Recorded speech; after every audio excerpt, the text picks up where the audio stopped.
Sallallahu Alaihi Wasallam beserta keluarga dan sahabatnya dan juga para pengikutnya hingga akhir zaman. Amin ya rabbal alamin. Baik Bapak dan Ibu yang dirahmati Allah, banyak kali kita pada pagi hari ini sama-sama kita awali dengan baca basmalah. Bismillahirrahmanirrahim.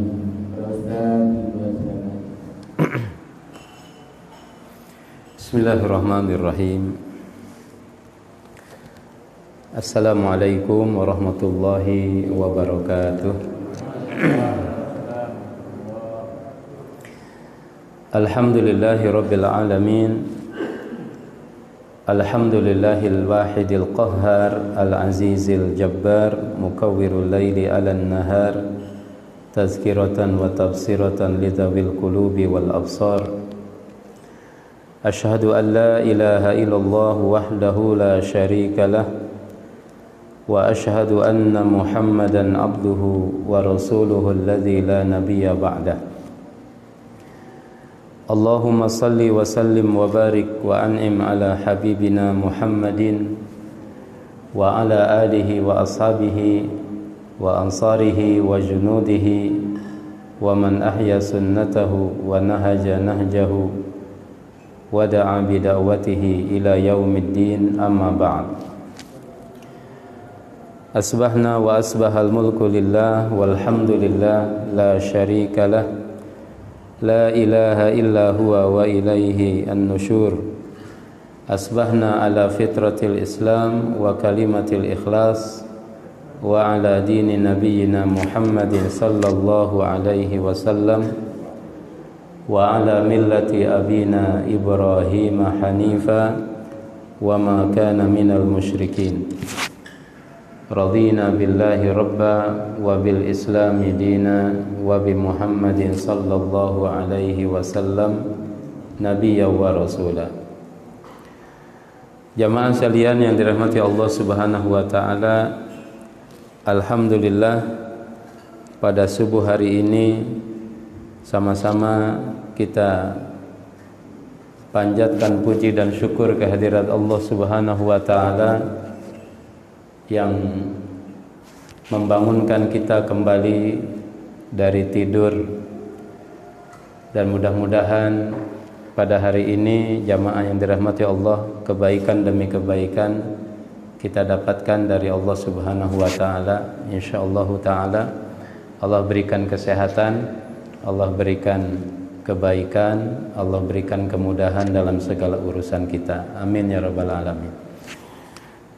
Salawat dan salam semoga senantiasa tercurah kepada baginda mulia Rasulullah Muhammad sallallahu alaihi wasallam beserta keluarganya, para sahabat, para tabi'in, dan mudah-mudahan kita termasuk umat Nabi sallallahu alaihi wasallam yang istiqomah dalam menjalankan sunnah-sunnahnya insyaallah ta'ala.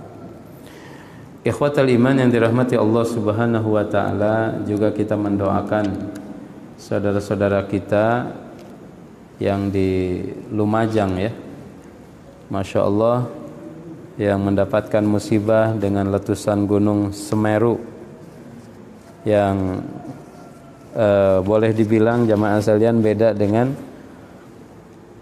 letusan-letusan sebelumnya ya.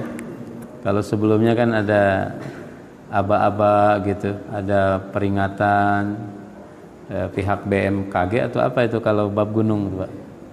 Nah, sehingga ada persiapan. Tapi kalau kemarin tuh infonya begitu dapat info meletus saja.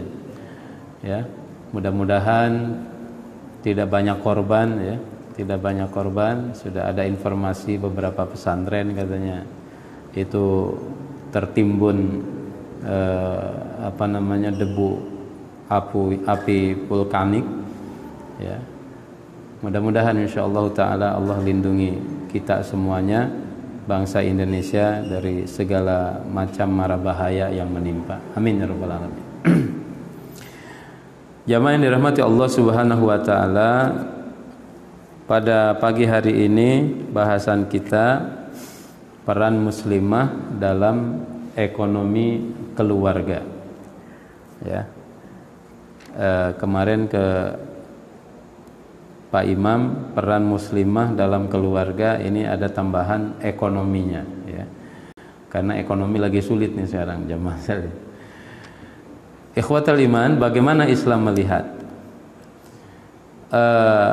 Di dalam Al-Quran, ya, surat Al-Qasas ayat 77, Allah Subhanahu wa taala berfirman, a'udzubillahi minasyaitonir rajim, wabtaghi fima ataakallahu ad-daral akhirah wala tansa nasibaka minad dunya, dan carilah pada apa yang telah dianugerahkan Allah kepadamu, yaitu kebahagiaan negeri akhirat.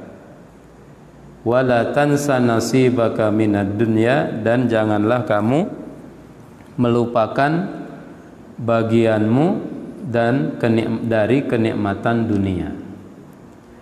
Ini perlu dipahami jamaah sekalian. Allah itu di ayat ini menegaskan pertama-tama tentang kenikmatan akhirat. Kalau tentang dunia, bahasa Al-Qur'annya wala tansa, jangan lupa, ya.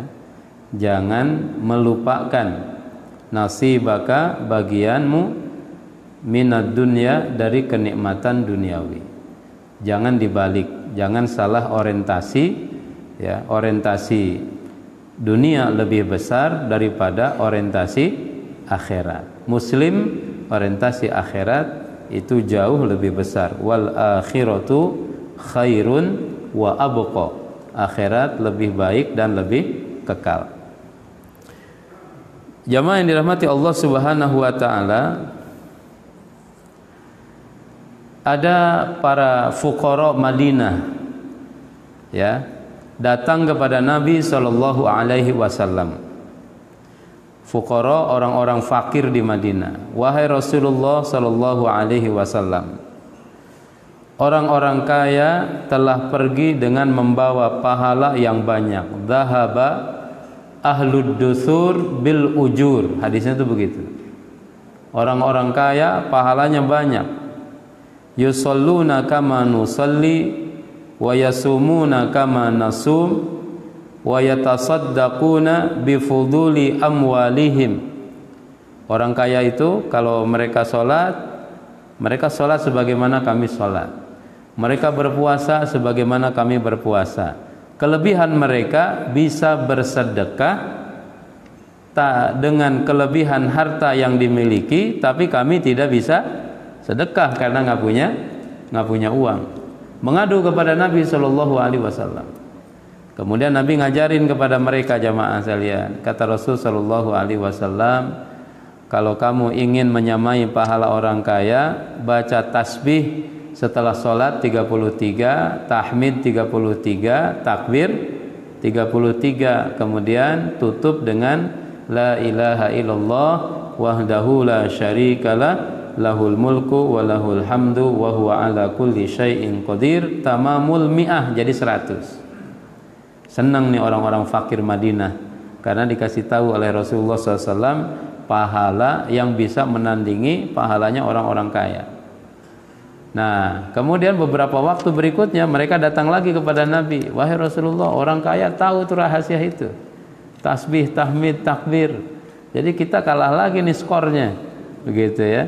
Kata Nabi Shallallahu Alaihi Wasallam, ya, irdho bima qasamahullahu laka, ya, kita tinggal ridho karena itu adalah sudah pilihan Allah. Jadi kaya dan miskin itu, jamaah sekalian, itu bukan pilihan, ya. Kaya dan miskin itu bukan pilihan kita, bukan keinginan kita.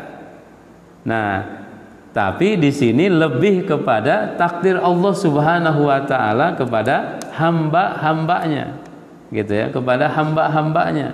Asal usaha sudah maksimal, tapi kalau rizki yang Allah berikan sudah ditakar, ya jamaah sekalian, kita tinggal ridho, tinggal syukur. La in syakartum la azidannakum. Kalau syukur tambah nikmat. Nah, masalah keuangan di keluarga, ya, atau masalah infak atau nafkah ini tanggung jawab suami atau tanggung jawab istri? Kalau kembali kepada hadis riwayat Imam Muslim, ya, Rasul mengatakan walahunna alaikum rizquhunna wa kiswatuhunna bil ma'ruf. Dan mereka para istri itu punya hak diberi rizki, diberi nafkah, ya, diberi rizki dan pakaian atau nafkah yang Allah wajibkan atas kamu sekalian, wahai para suami. Jadi konsep Islam, nafkah itu kewajiban suami, ya.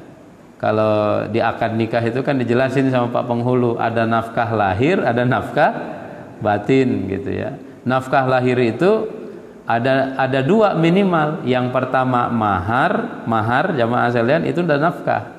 Kemudian nafkah harian, ya, nafkah harian. Berapa kebutuhan ibu ini dalam 1 bulan? Katakanlah 5 juta, gaji kita 6 juta. Oh, berarti 5 juta serahkan kepada istri, ya, sebagai nafkah bulanan. Berarti suami cuman mengelola 1 juta. Kelolalah itu suami 1 juta itu, jamaah sekalian. Nah, itu belum bonus kepada istrinya, ya, baru nafkah doang untuk biaya sekolah, untuk makan, untuk listrik, untuk air dan lain sebagainya, misalkan begitu. Itu nafkah, jamaah sekalian. Nafkah ini nanti tidak ada batasannya. Bahasa Al-Qur'an al-mauludu lahu rizquhunna wa kiswatuhunna bil ma'ruf.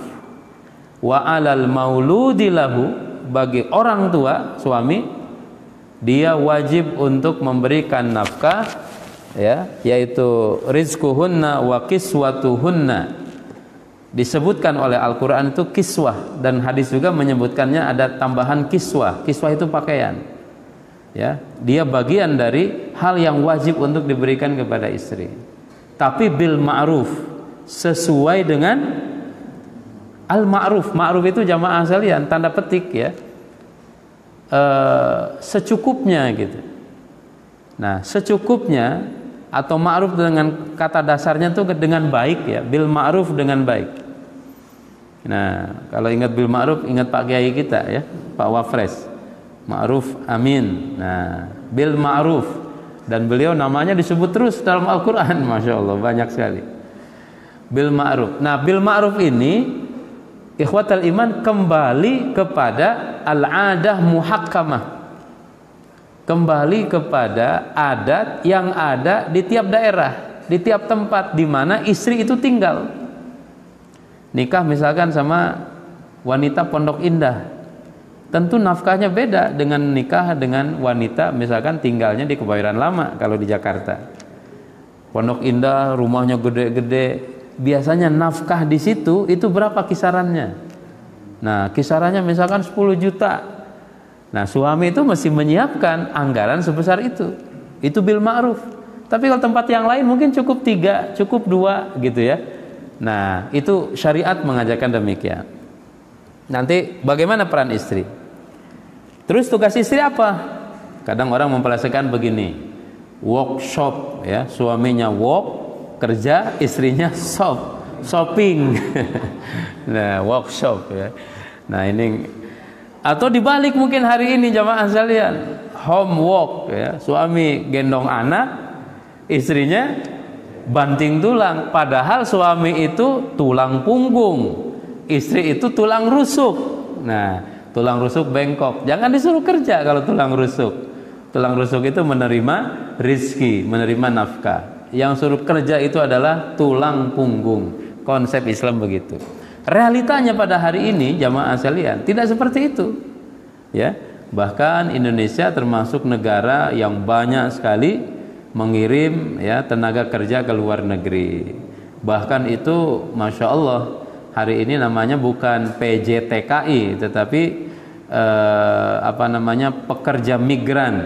pekerja migran Indonesia, ya, pekerja migran. Nah, itu devisanya luar biasa, Pak, hampir 30 atau 300 triliun per tahun itu, ya, masuk ke Indonesia dari hasil mereka luar biasa. Nah, Islam melihat bagaimana, ya, tidak, bahasan ini tidak membahas tentang istri kerja, ya, atau hukum seorang istri bekerja, tapi bagaimana peran seorang istri dalam ekonomi keluarga. Pertama, jamaah sekalian, tuntunan Islam itu, para istri ini menjadi motivator suami dalam bekerja. Ya, istri yang memberikan motivasi kepada para suami agar mereka giat, agar mereka semangat, jamaah sekalian. Karena fitrahnya itu, kata Quran, wanita itu memang di rumah. Wa qarna fi buyutikunna wala tabarrujna tabarrujal jahiliyatil ula. Dan hendaklah para wanita ada di rumah, menetap di rumah. Wa qarna fi buyutikunna, surat Al-Ahzab. Wala tabarrujal wala tabarrujna, dan mereka jangan berdandan berlebihan sebagaimana dandannya orang-orang jahiliyah dulu, kata Al-Quran demikian.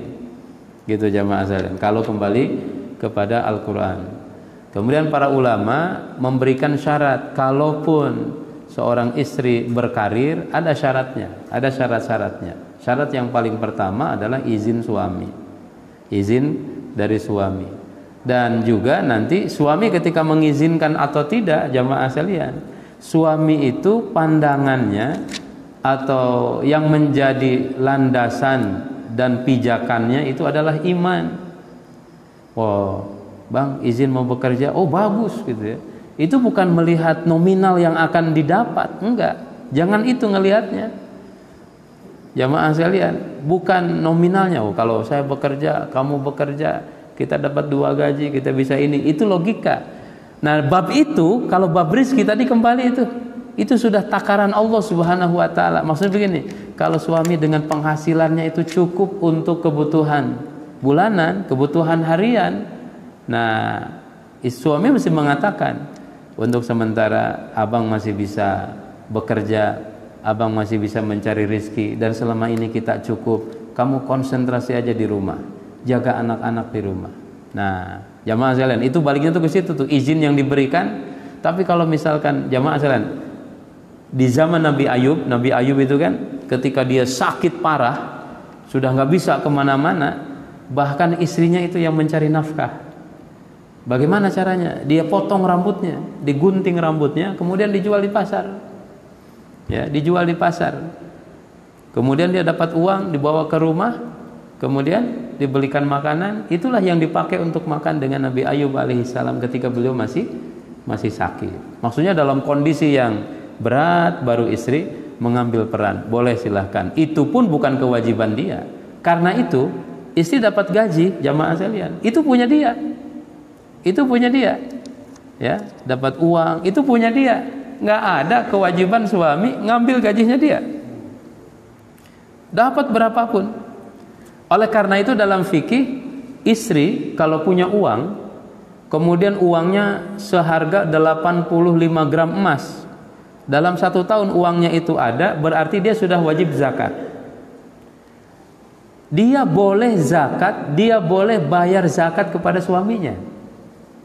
Itu Ibnu Mas'ud radhiyallahu an.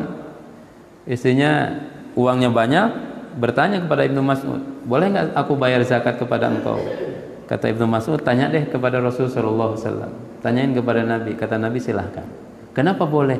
Karena istri tidak ada kewajiban memberikan nafkah kepada suami. Kalau suami bayar zakat kepada istrinya, nggak boleh. Bayar zakat kepada anaknya, nggak boleh. Bayar zakat kepada ibunya, nggak boleh. Kenapa? Mereka itu wajib dikasih nafkah, bukan dikasih zakat. Gitu. Ini saya boleh nggak bayar zakat sama orang tua sambil nolong? Nggak boleh. Zakat itu selain kepada orang-orang yang kita tanggung kehidupannya. Pada istri nggak boleh, pada anak nggak boleh. Anak tuh wajib dapat nafkah, bukan dapat zakat. Orang tua itu wajib dapat nafkah, bukan dapat zakat kalau mereka tidak mampu, kan. Zakat itu kepada yang lain. Kalau kakak, adik, itu bukan tanggungan kita. Bayar zakat kepada mereka, silahkan. Paman, bibi, mereka bukan tanggungan kita. Bayar zakat kepada mereka silahkan. Tapi orang tua, anak, istri nggak boleh. Kalau istri boleh bayar zakat kepada suami, karena istri tidak punya kewajiban untuk memberikan nafkah kepada suaminya, nafkah yang sifatnya harta, jamaah sekalian.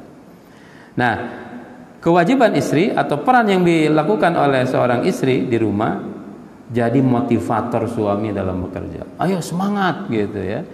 Insya Allah Allah berikan kemudahan kalau suaminya malas.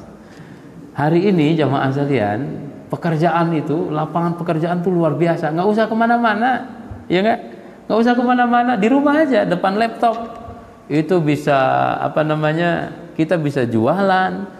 Ya, online shopping, bisa beli, bisa jualan ya, online shop dan lain sebagainya, luar biasa sekali. Asal ada kemauan, insya Allah ada jalan. Ada kemauan, insya Allah ada jalan. Allah tidak memberikan rizki dari hal yang haram, dari barang haram dan cara yang haram. Jadi kalau pakai hadis itu jamaah sekalian, ya, uang haram itu yang didapat itu bukan rizki dia. Mohon maaf gitu jamaah sekalian dirahmati Allah, berkahnya hilang, nggak akan ada barokah kalau dari yang diharamkan Allah Subhanahu wa taala. Rizki itu Allah berikan kepada kita dari cara-cara yang baik. Nah, maka Nabi SAW dalam riwayat Imam Bukhari mengatakan, "Walladzi nafsi biyadihi la ayya'khudha ahadukum hablahu." Demi Allah, sekiranya seorang di antara kamu mengambil talinya, payah tatiba ala zahrihi, kemudian dengannya mencari dan memanggul kayu bakar, khairun lahu, lebih baik, min ayyatiya rajulan, daripada dia mendatangi seseorang, fayas'alahu, dan meminta-minta kepadanya, a'tahu au mana'ahu, apakah orang itu ngasih atau orang itu tidak mau memberi. Kata Nabi, jamaah sekalian, lebih baik nyari kayu bakar ya, meskipun punggungnya berbekas, kapalan tangannya dalam mencari rizki, itu lebih baik daripada minta-minta kepada orang lain, dikasih atau ditolak. Ya, dalam hadis yang lain, kalau minta-minta nanti di hari kiamat mukanya itu nggak ada dagingnya. Ya, yub'atsu yaumal qiyamah wa laisa fi wajhihi muj'ata lahmin, nggak ada dagingnya di mukanya, karena urat mukanya udah nggak ada gitu. Urat malunya dulu di dunia udah habis dipakai minta-minta.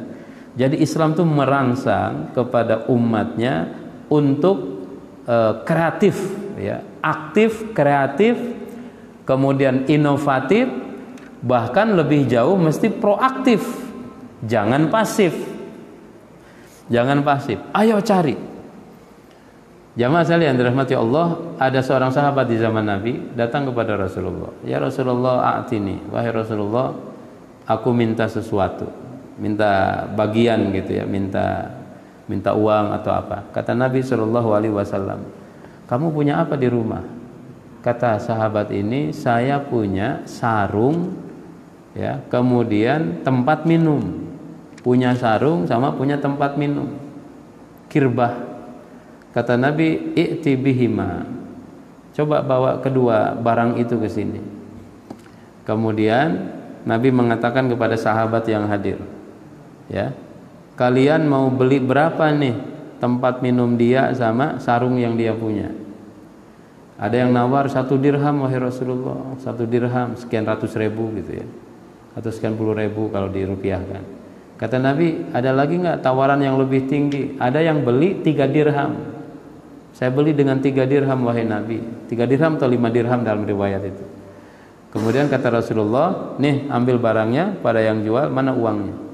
Kemudian uang itu dia dapat dari uang tersebut, kata Nabi, bilang kepada orang yang tadi minta-minta itu.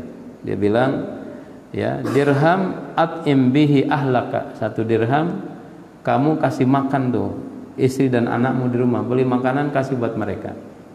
Sisanya ishtari fa'san, kamu beli kapak, kamu beliin kapak. Wa'ti bihi, kemudian nanti kapaknya bawa ke sini. Kemudian dia beli kapak, dibawa kepada Nabi, kemudian dikasih gagang oleh Rasulullah, didoain berkah oleh Nabi. Kata Rasulullah, ya, ana la uridu an araka 15 yauman. 15 hari ke depan saya nggak mau lihat lagi kamu. Usaha, kata Rasulullah. Nah, dengan kapak ini si orang itu nyari kayu bakar, jamaah sekalian. Kalau nonton film Umar, ya, cari kayu bakar itu menjadi salah satu mata pencaharian pada zaman itu. Orang-orang masaknya nggak pakai gas kan, belum ada gas, belum ada LPG 3 kilo, jemaah sekalian. Ya, nggak ada LPG 3 kilo, nggak ada blue gas, ya, pakai kayu bakar. Di kampung-kampung dulu masih begitu. Saya masih ingat dulu ketika SD, SMP, bantuin orang tua nyari kayu bakar ke apa namanya? Kalau orang Sunda namanya kelamping. Ya, kalau dari Sunda ada ini lamping. Lamping itu bukan hutan, tapi ya ada lereng-lereng, bukit-bukit gitu ya. Di situ ada pohon-pohon liar. Nah, masih ingat tuh apa namanya, seserehan gitu ya, kihuut, macam-macam. Itu memang nggak ditanam. Itu diambil aja. Kalau lagi banjir, ya kita nyari kayu bakar tuh, yang dibawa oleh banjir, Pak. Dan itu apa namanya, luar biasa gitu ya. Bagus itu kayunya. Apalagi kayu nangka, pohon nangka itu awet banget gitu ya. Kalau albasia cepet banget itu habisnya. Nah, orang ini 15 hari nggak ketemu Nabi. Dia cari kayu bakar. 15 hari kemudian baru dia menemui Rasulullah SAW dengan membawa uang 10 dinar, 10 dirham. Wah, 10 dirham. Nah, kemudian Nabi SAW mengatakan ini, walladzi nafsi biyadihi la ayyakhudha ahadukum hablahu fayahtatiba ala zahrihi khairun lahu. Kamu seseorang membawa talinya, membawa kapaknya, mencari kayu bakar, kemudian dia jual, ya, dia dapat uang, itu lebih baik daripada dia meminta-minta. Ini Islam. Muslim itu kudu produktif. Ibu-ibu perannya dorong suaminya supaya produktif. Tapi kalau suami sudah tidak kuat, jangan dipaksa juga. Suami udah bongkok, ayo Pak, produktif, kata Pak Ustadz. Cari kayu bakar. Baru-baru nyari kayu bakar, jalan aja susah. Maksudnya di masa ketika masih produktif, masih sehat, masih segar, ya. Jangan ngegame melulu gitu, jamaah sekalian. Nah, ada ibu-ibu, wah ini tukang parkir 9 juta per bulan, masya Allah, ya. Ada tuh jamaah sekalian, ya, luar biasa di satu daerah. Nah, agar bekerja dengan baik dan semangat, sampaikan hadis ini. Ada hadis mengatakan, innallaha tabaraka wa ta'ala yuhibbu idza amila ahadukum amalan ayyutkinahu. Islam itu ketika mengajarkan sesuatu, ya, bekerja nggak boleh asal-asalan. Sesungguhnya Allah Subhanahu wa ta'ala mencintai jika seorang dari kalian bekerja, dia itqon, profesional dalam pekerjaannya, terbaik. Ini Islam, ajaran Islam, jamaah sekalian. Tapi bab ini hari ini diambil tuh oleh beberapa perusahaan internasional. Bikinlah mereka yang namanya ISO, sertifikat ISO, ya, ISO 2000, ISO sekian. Itu sertifikat profesionalisme dalam pekerjaan, dalam pengelolaan organisasi, ya, dalam pengelolaan manajemen, dalam pengelolaan administrasi. Islam tuh ngajarin dari awal, jamaah sekalian. Tidak ada sesuatu yang hari ini ditemukan kecuali Islam tuh sudah ngajarin kepada kita. Cuman umatnya, kita ini kadang belum terlalu menukik, belum terlalu mendalam untuk mengamalkan ajaran Islam. Padahal Islam itu sudah sangat luar biasa mengajarkan kepada kita profesionalisme. Sebagaimana halnya masjid ini, Al-Istiqomah ini luar biasa. Sudah sangat sempurna sekali, indah sekali, ya. Apalagi sudah pakai karpet.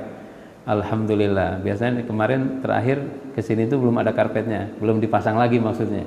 Karena ada ini ya, ada larangan nggak boleh pakai karpet. Nah sebentar lagi, atau dengar-dengar nih apa namanya, Omikron atau apa tuh jamaah sekalian, udah rame lagi ya, mudah-mudahan insyaallah diselamatkan Allah Subhanahu wa taala.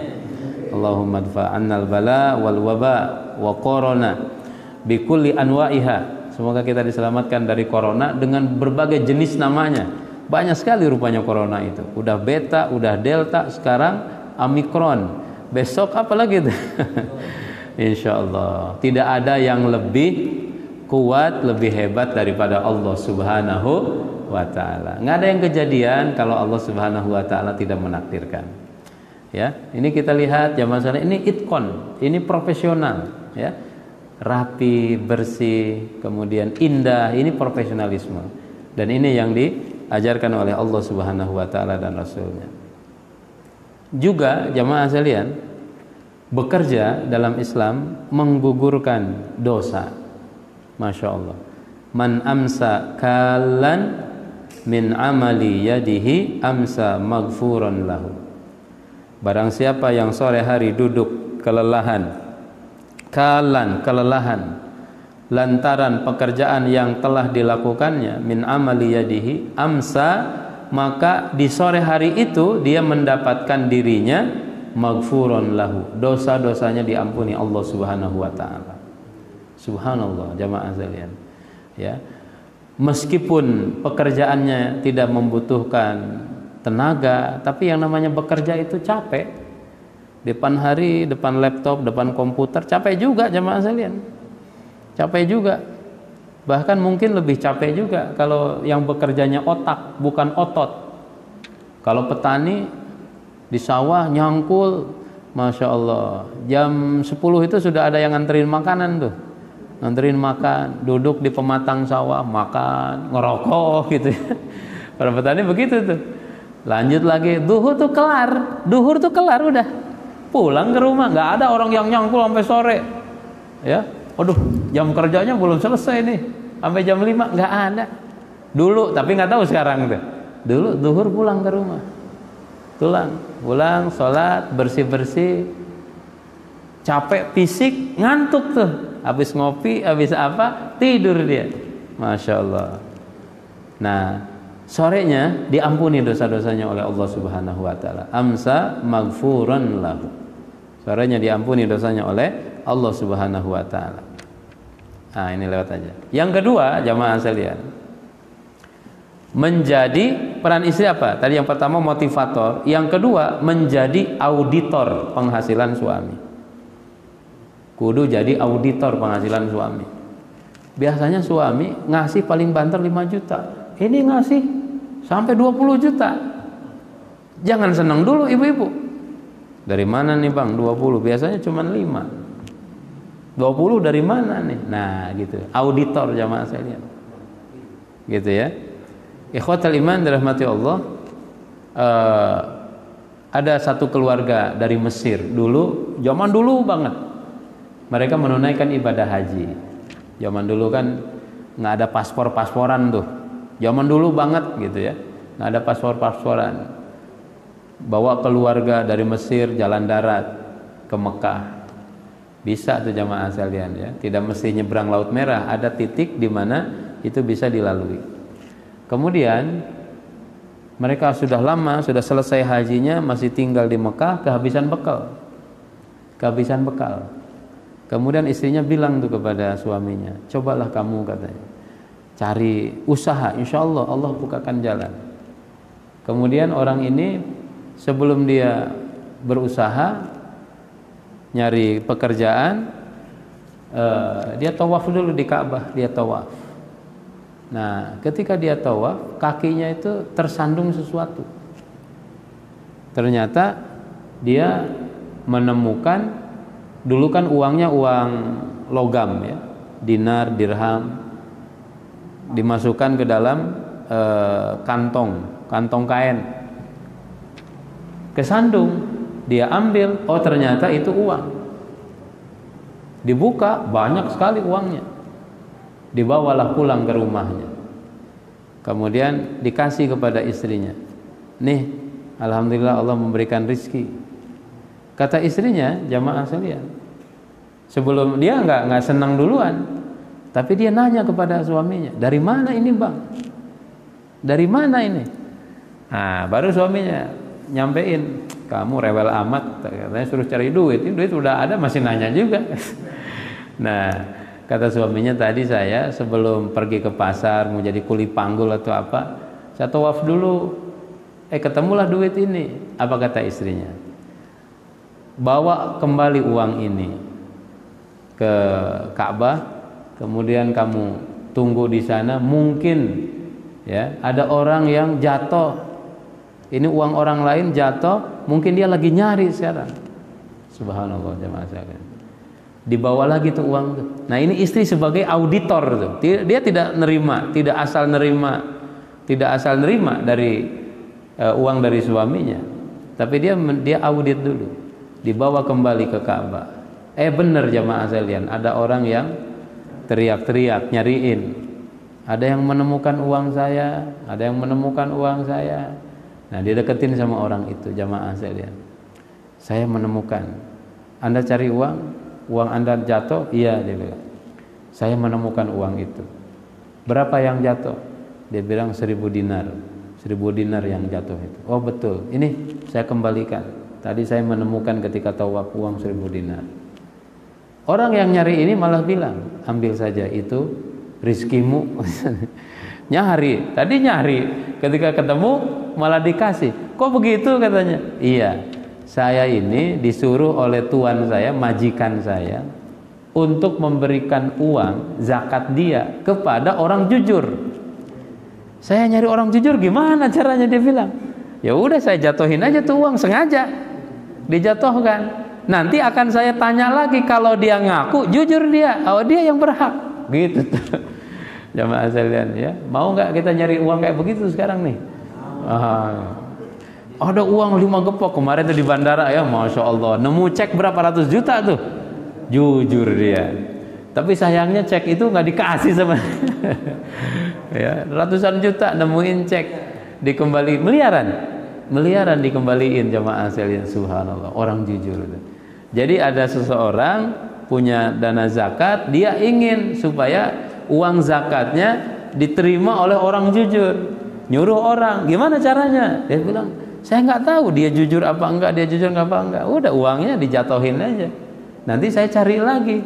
Nah ternyata ada yang ngaku, oh ini orang jujur, udah ini rezeki kamu 1000 dinar, bahkan ditambahin tuh, nih ada tambahannya 1000 dinar yang lain, 2000 dinar langsung.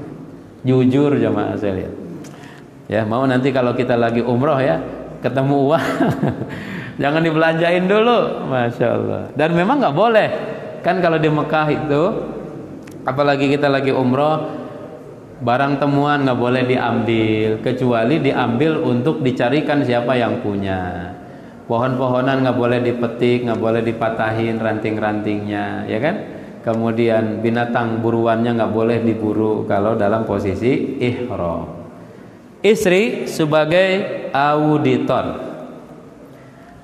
Dulu pesan istri salafus saleh pada para suami saat bekerja itu begini: iyyaka wa kasbal harami, carilah rezeki yang halal wahai suamiku.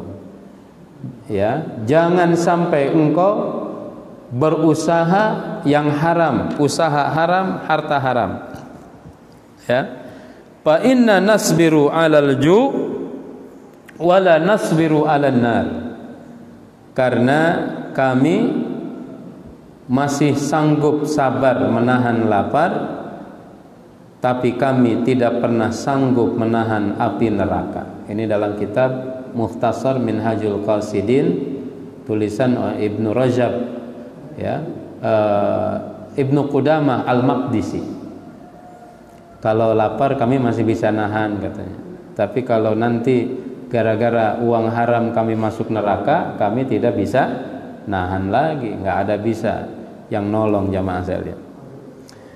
Oleh karena itu Al-Quran, hadis mengingatkan kita, ayyuma lahmin nabata min haramin fannaru aula bihi. Setiap daging yang tumbuh dari harta haram, maka neraka lebih tepat baginya. Na'udzubillahi min dzalik. Di zaman sekarang jamaah sekalian, kita banyak-banyak istighfar.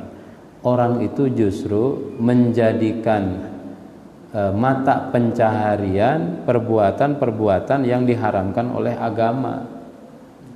Contohnya apa? Itu jadi buzzer tuh jamaah sekalian. Ya. Ya, pokoknya dia nggak mau tahu mau benar mau salah. Kerjanya apa? Nyerang orang, ngata-ngatain orang. Benar nggak, Pak? Nauzubillahi min dzalik. Itu kalau bahasa Al-Qur'an, wailul likulli humazatin lumazah. Ya. Perhatikan, Pak, di Quran itu hanya 2 surat yang diawali dengan wailun. Ya, diawali, bukan di tengah-tengah, diawali.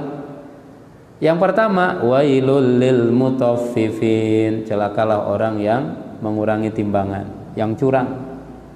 Yang kedua, wailul likulli humazatil lumazah, celakalah orang likulli humazatin, pengumpat, lumazah, pencela.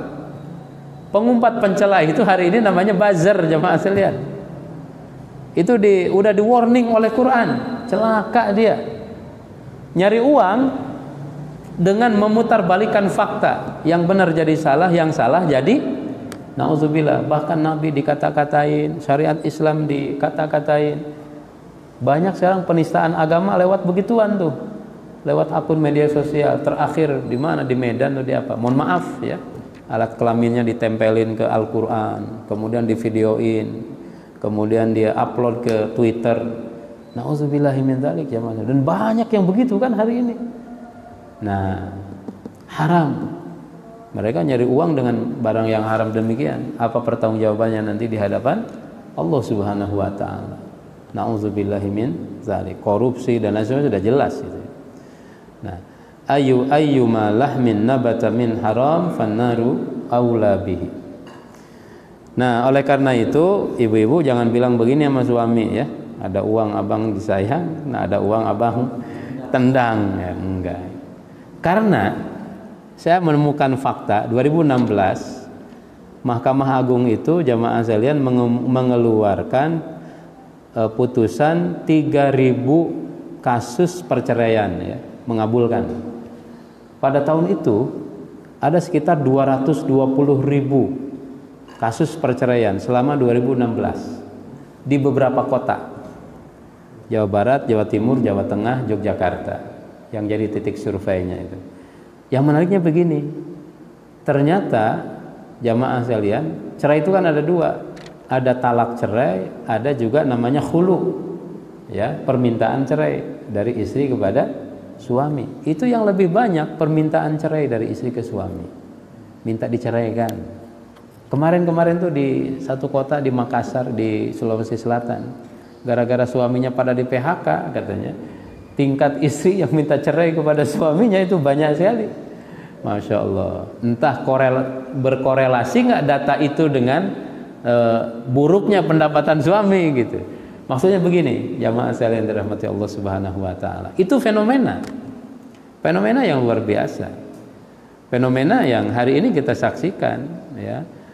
Faktor materi itu menjadi salah satu faktor yang membuat rumah tangga oleng goyang. Yang ketiga, istri itu punya peran sebagai manajer keuangan keluarga. Nah, manajer ya. Nah, ngatur.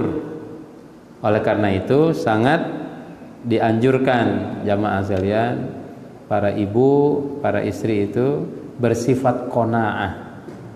Qanaah, ridho dengan apa yang diterima. Itu qanaah. Kebalikan dari qanaah itu namanya tomak atau tamak gitu ya. Pengennya tuh lebih aja. Kurang aja perasaannya tuh kurang banget, kurang terus. Itulah sifat manusia pada dasarnya. Kalau Nabi juga mengatakan begitu. Kalau kalian dikasih 1 gunung emas, cukup nggak? Nggak cukup. Minta gunung yang lain. Ya. Ini kalau kadang juga udah dikasih 2 periode masih minta yang lain misalnya. Nah begitu kan. Mohon maaf nih jamaah sekalian, itu sifat manusia itu. Makanya kudu diatur supaya tidak kelewatan. Ya ma'syaron nisa, kata Nabi, wahai ibu-ibu, tasaddaqna, ya, bersedekahlah kalian, fa inni uritu kunna aktsara ahlinna, karena aku melihat, diperlihatkan kepadaku mayoritas penduduk neraka adalah para wanita. Kata Nabi, hadis sahih jamaah sekalian, Bukhari Muslim. Kenapa? Faqulna, para istri pada zaman Nabi itu nanya, wa bima ya Rasulullah? Mengapa wahai Rasulullah? Kata Nabi, tuksirnal la'na, karena kalian terlalu banyak melaknat, wa takfurnal ashir, dan tidak mensyukuri pemberian suami. Ya, dalam riwayat tambahannya itu suami udah baik banget. Ya, bagi perempuan yang tidak punya iman, itu suami seakan-akan nggak ada baik-baiknya gitu. Sudah nggak ada berkah kalau istri kurang adab kepada suami, ya, kurang adab, kurang etika kepada suami, ya, kata-katanya kasar, nyuruh-nyuruh. Nauzubillahi min dzalik. Dulu di salah satu perkantoran setelah pengajian itu ada jamaah tuh datang, Ustaz katanya, saya ini sudah enggak sempurna sebagai suami. Kenapa saya bilang Pak? Karena istri saya penghasilannya lebih gede, lebih besar daripada saya. Jadi saya itu, aduh kata dia, dikata-katain macam-macam. Bagaimana Ustaz? Saya mau sabar aja. Saya bilang ini sabar bukan pada tempatnya kalau begini. Mohon maaf, hatta si istrinya dia itu bawa tuh, mohon maaf, pacarnya jamaah saya, udah menikah masih bawa pacar, coba dibawa ke rumah katanya, dipertemukan dengan saya sebagai suaminya. Saya bilang Pak, sabar Bapak ini nggak pada tempatnya kalau begini, ya. Jangan salahkan syariat. Kalau Bapak sakit hati nggak? Sakit banget hati saya, dia bilang. Ya iya sakit. Kenapa masih dipertahankan kalau begini ya? Dua opsinya, selesaikan urusan ini dengan baik, tegesin istrinya. Yang kedua, kalau nggak bisa, udah selesaikan, ceraikan saja. Kalau ini sudah nggak ada akhlak, udah nggak ada agama, jamaah sekalian. Ya, kalau tidak bisa dinasehatin. Orang sudah bersuami kok, dia berani-beraninya bawa laki ke rumahnya, dilihat oleh suaminya, suami aslinya, suami sahnya gitu. Nauzubillahi min dzalik, jamaah sekalian. Nah, Bapak Ibu sekalian, kalau suami pelit bagaimana? Suami pelit. Dalam hadis itu, ibu-ibu, kalau suami pelit, ada tuh di zaman Nabi, Hindun binti Utbah datang kepada Nabi, ya Rasulullah, suami saya pelit. Boleh nggak saya ngambil uang suami untuk mencukupi kebutuhan hidup? Kata Nabi, khudhi ma yakfiki bil ma'rufi. Khudhi mim malihi ma yakfiki bil ma'ruf. Ya, ambil aja uang suamimu untuk memenuhi kebutuhanmu dengan cara yang baik, sewajarnya, ya, sekedarnya. Butuhnya 1 juta, nemuin duit suami 5 juta, diambil semuanya. Suaminya tuh bingung, nyari-nyari duit yang diumpetin nggak ada, begitu ya. Nanya sama istrinya, kamu ini memang luar biasa katanya. Kamu ini kalau jadi anggota KPK ini pas banget. Itu duit diumpetin di mana aja ketemu. Kayak begitu ya. Sehingga dia bilang kalau jadi auditor ini mantap sekali ya. Itu jadi namanya jamaah sekalian tadi, manajer ya, manajer keuangan para ibu. Suami kalau sudah nyerahin duit sama istri, ya sudah, itu haknya dia gitu ya. Yang penting kita tahu, kita tidak mau tahu nih listrik ini itu dan lain sebagainya, makan harian, karena nafkahnya sudah diserahkan kepada istri. Istri ketika dapat diserahkan nafkah, dia manage ya, dia manage ini uang sekian untuk 1 bulan. Gimana caranya? Gimana caranya? Jangan sampai tanggal 1 dikasih, tanggal 10 udah habis ya Mas. Kemudian tanggal 11 gali lubang lagi, padahal lubang yang kemarin digali belum ketutup gitu ya. Nah, kelola dengan baik dan cerdas, kemudian bersedekah tapi tidak boros. Yang keempat, istri bisa menjadi stakeholder ekonomi keluarga dengan ikut bekerja. Ada ternyata. Tapi ada syaratnya. Wanita boleh bekerja jika pertama izin dan ridho suami. Masya Allah. Yang kedua, jenis pekerjaan yang halal dan sesuai dengan fitrah. Ya. halal dan sesuai dengan fitrah. Bil khusus misalkan pekerjaan yang nggak bisa dilakukan oleh para laki-laki. Jadi apa? Jadi bidan. Ada nggak bidan laki-laki? Nah itu wilayah ibu-ibu itu ya, bidan. Lebih bagus lagi kalau ngambil jurusan obgyn ya, spesialis obgyn, dokter kandungan. Wah, itu sebaiknya ibu-ibu. Cuma datang ke RSCM, saya pernah pengajian di RSCM di spesialis kebidanan, itu yang banyak ngambil spesialis kebidanan laki-laki juga rupanya tuh. Dokternya laki-laki bukan ibu-ibu. Bagusnya itu ibu-ibu supaya alasan auratnya itu tidak lagi jadi alasan ya. Kalau ibu-ibu sama ibu-ibu ya, itu sesuai dengan fitrah. Hindari yang tidak sesuai dengan fitrah, jamaah sekalian dirahmati Allah. Nah, yang tidak sesuai dengan fitrah perempuan apa? Perempuan tuh pendidik, jadi guru, oke lah, guru ngaji, guru di sekolah, itu masih linear tuh dengan fitrahnya. Tapi yang tidak linear dengan fitrahnya ya, dihindarkan. Kemudian jaga adab pergaulan. Jangan sampai jamaah sekalian terjadi banyak, mohon maaf, perselingkuhan ya. Karena di kantor ikhtilat campur laki perempuan begitu. Nggak jaga pergaulan, nggak jaga adab pergaulan, nggak jaga hijab begitu ya, sehingga terjadilah apa yang terjadi. Kemudian hancurlah rumah tangga ya. Dan setan sangat senang sekali kalau ada rumah tangga yang hancur. Keempat, tidak meninggalkan kewajiban sebagai istri dan ibu. Meskipun bekerja, meskipun penghasilannya besar, tapi tetap peran sebagai seorang istri, peran sebagai ibu itu masih berlaku kepada para istri yang bekerja. Sebagaimana para istri yang bekerja, meskipun penghasilannya lebih gede, tetap dia punya hak mendapatkan nafkah dari suaminya. Ya, nafkah suaminya, karena yang dia dapat itu bukan nafkah untuk keluarga. Kira-kira begitu. Dan suami kasih supaya nama baiknya, kepemimpinannya, wibawanya tidak jatuh di hadapan istrinya ya.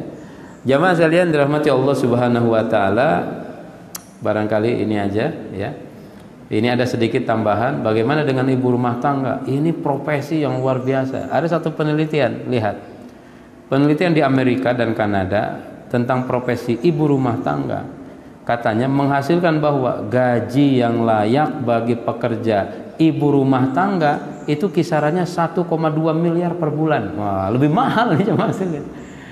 Kan ada di KTP profesi atau pekerjaan IRT, ibu rumah tangga, itu profesi yang paling mahal. Kalau penelitian di Amerika ada tuh gambar, tangan kanan nyapu, tangan kiri nyuci gelas ya. Kemudian anak digendong, di depannya masakan, luar biasa. Ibu-ibu tuh yang di rumah tuh dahsyat, luar biasa. Sampai penelitian mengatakan 1,2 miliar gaji yang pantas diterima oleh ibu-ibu yang menjadi IRT, ibu rumah tangga. Subhanallah.